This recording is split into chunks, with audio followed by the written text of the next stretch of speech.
ఒక్కసారి కొమ్మూరి గోల్డ్ కి కాల్ చేయండి. తాకట్లో ఉన్న మీ బంగారాన్ని విడిపించి మార్కెట్ ప్రైస్ కి వాళ్ళు కొనుక్కుని మిగతా డబ్బులు మీకు ఇచ్చేస్తారు. నమస్తే, వెల్కమ్ టు మనం టీవీ. ప్రస్తుతం నాతో పాటు అనలిస్ట్ కట్టా కార్తిక్ ఉన్నారు, మాట్లాడదాం. కార్తిక్ గారు నమస్తే అండి. నమస్తే వాలి.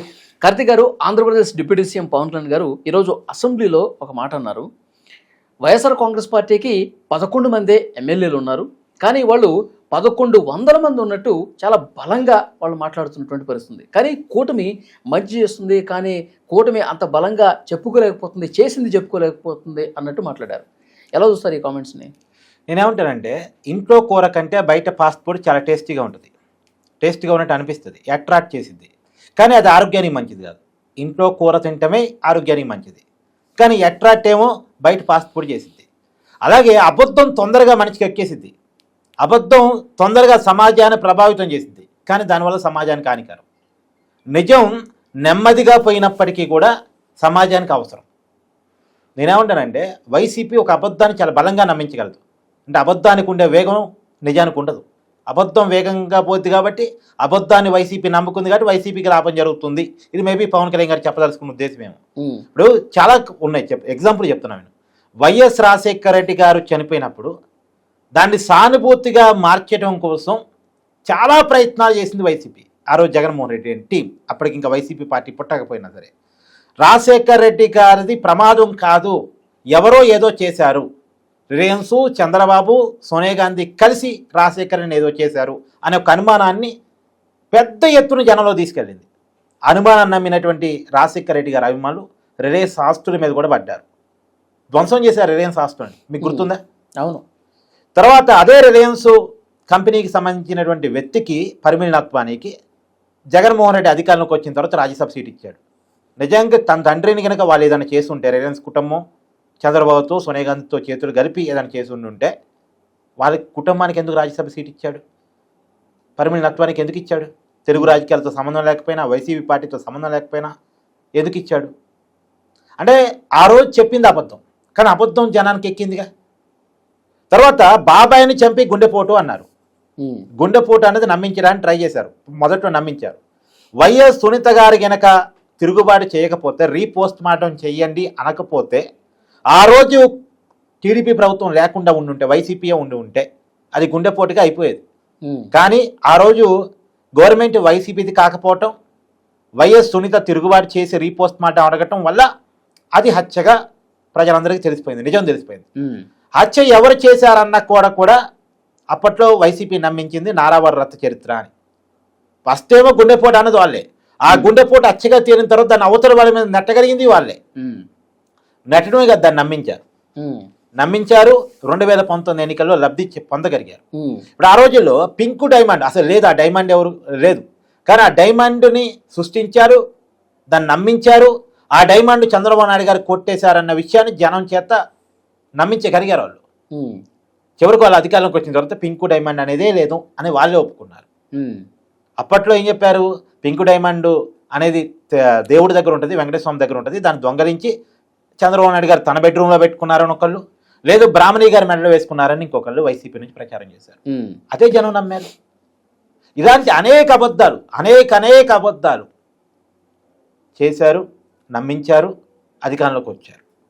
సరే, అదే అబద్ధాలు 2024లో వర్కౌట్ కాలేదు, అది వేరే విషయం. ఆ రోజు ఉన్నటువంటి తీవ్రమైన వ్యతిరేకత, వైసీపీ వ్యతిరేకతలో, జగన్మోహన్ రెడ్డి వ్యతిరేకతలో ఆ అబద్ధాలు ఏమీ వర్కౌట్ కాలేదు.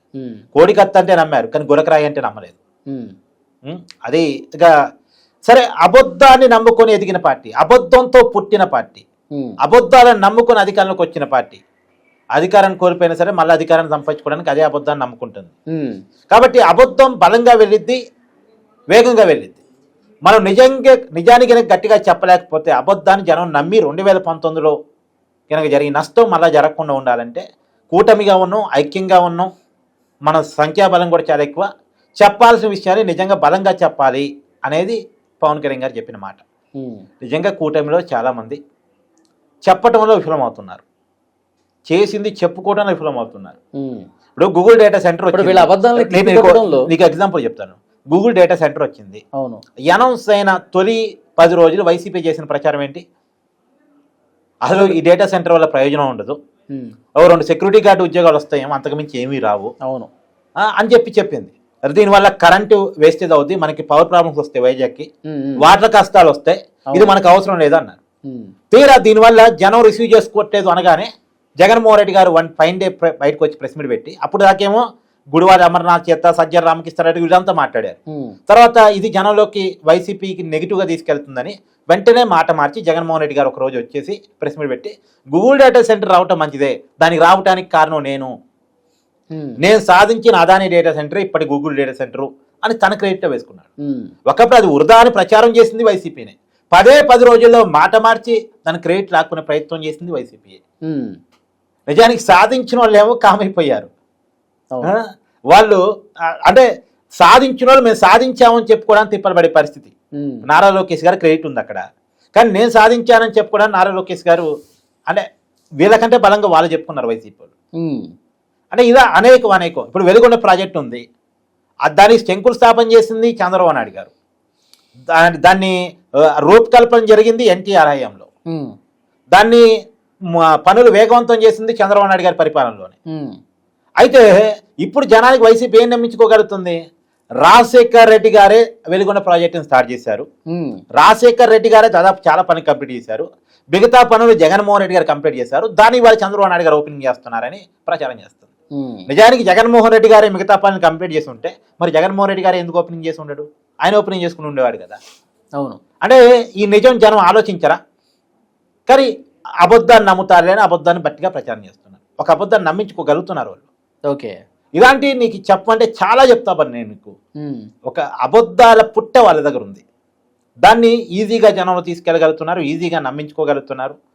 అది ఎగ్జాంపుల్ మెడికల్ కాలేజీని కూటమి గవర్నమెంట్ పబ్లిక్ ప్రైవేట్ పార్ట్నర్షిప్లో చేయబోతా ఉంది. నిజానికి ఇది జగన్మోహన్ రెడ్డి ఉన్నప్పుడు అనుకున్నదే, కానీ ఇవాళ కూటమి మీద వ్యతిరేకతతోటి ప్రైవేటీకరణ చేస్తున్నారు మెడికల్ కాలేజీని క్రియేట్ చేశారు. ఓకే, ప్రైవేటీకరణ వేరు, పబ్లిక్ ప్రైవేట్ పార్ట్నర్షిప్ మోడల్ వేరు. కానీ ప్రైవేటీకరణ అనేది వైసీపీ నమ్మించగలుగుతుంది, పీపీపీ అని చెప్పుకోవడానికి ఇది ఇబ్బంది పడే పరిస్థితి. అంటే వీళ్ళకంటే బలంగా వాళ్ళు బలంగా తీసుకెళ్తున్నారు. ఎగ్జాంపుల్ తిరుమలలో ఇప్పుడు రసాయన మిశ్రమం కలిపిందని సిబిఎస్ఈ క్లియర్గా చెప్తుంది, రిపోర్ట్లో ఉంది. రిపోర్ట్ చదువుకోవటం వచ్చిన ఎవరికైనా ఆ రిపోర్ట్ చూస్తే అర్థమైంది క్లియర్గా.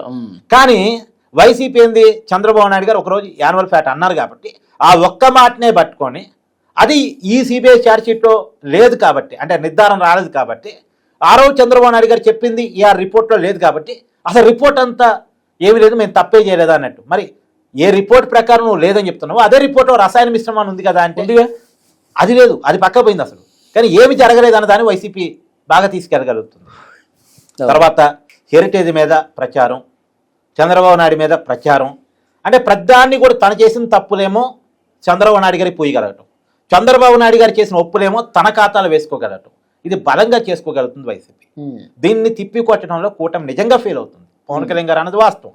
అంటే వాళ్ళు ఎన్ని అబద్ధాలే బలంగా చెప్తున్నారు, అదే నిజమని నమ్మే విధంగా చెప్తూ ఉన్నారు, కానీ దాన్ని బలంగా తిప్పికొట్టట్ల కూటమి. అవును, నేను ఇప్పుడు ఇన్ని ఉదాహరణ చెప్పాను కదా. అవును అవును, ఇవన్నీ కూడా ఇప్పుడు ఎగ్జాంపుల్ అబ్బా, నిన్న ఒక డాక్యుమెంటరీ రిలీజ్ అయింది, వైసీపీ వాళ్ళు తిరుమల మీద ఒక డాక్యుమెంటరీ రిలీజ్ చేశారు. దాంట్లో ఏం చెప్తారు, 7 కొండలు వెంకటేశ్వర స్వామి అని జీవో ఇచ్చింది రాజశేఖర రెడ్డి అని చెప్తున్నారు. జీవో ఇచ్చింది రాజశేఖర రెడ్డి కాదని కూడా అనుకోడు, కానీ ఆ జీవో ఇవ్వాల్సిన అవసరం ఎందుకు వచ్చింది అది చెప్పరు.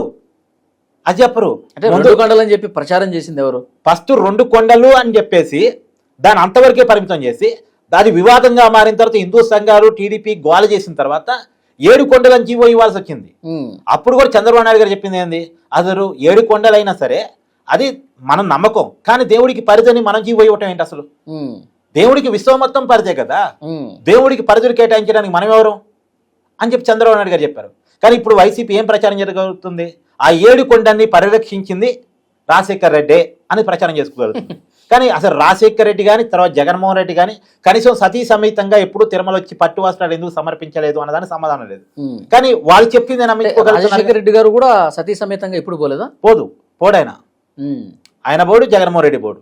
పైగా భూమన కరుణాకర్ రెడ్డి అసలు నాస్తికుడు, తర్వాత కమ్యూనిస్టు, తర్వాత క్రిస్టియన్ ఐడియాలజీ ఉన్నటువంటి వ్యక్తి వాళ్ళ కుటుంబంలో.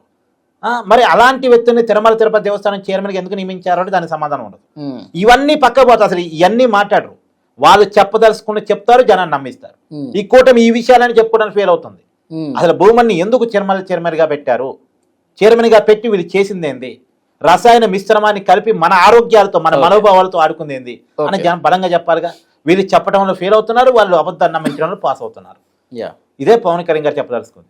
మరి ఇప్పటికైనా మార్పు రావాలి. అయితే విచిత్రమైన విషయం అంటే పవన్ కళ్యాణ్ గారు స్టేట్మెంట్ ఇప్పుడు వైసీపీ పండగ చేసుకుంటాను, ఉమ్, నువ్వు అబద్ధాలు చెప్పడంలో మగోడిరా అంటే మొనగాడిరా అంటే నన్ను పవన్ కళ్యాణ్ మొనగాడు అన్నాడు, మగోడు అన్నాడు అని చెప్పేసి వాళ్ళు ప్రచారం చేసుకుంటున్నారు. నేను మొనగాడు అన్నది ఏ విషయంలో అన్నాడు? అబద్ధాలు చెప్పి నమ్మించడంలో. గొంతు కోసి నేను కాదు కోసింది, కత్తే మాత్రమే కోసింది, చంద్రబాబు నాయుడు కోపించాడు అని చెప్పి చెప్పడంలో వాళ్ళు సక్సెస్ అవుతున్నారు. అంటే దేనికి అన్నాడు అనేది కూడా అర్థం చేసుకోకుండా వాళ్ళు పండగ చేసుకుంటున్నారు. యా చూద్దాం, కూటమి నేతల్లో దీన్ని సమీక్షించుకోవాలి. Thank you very much.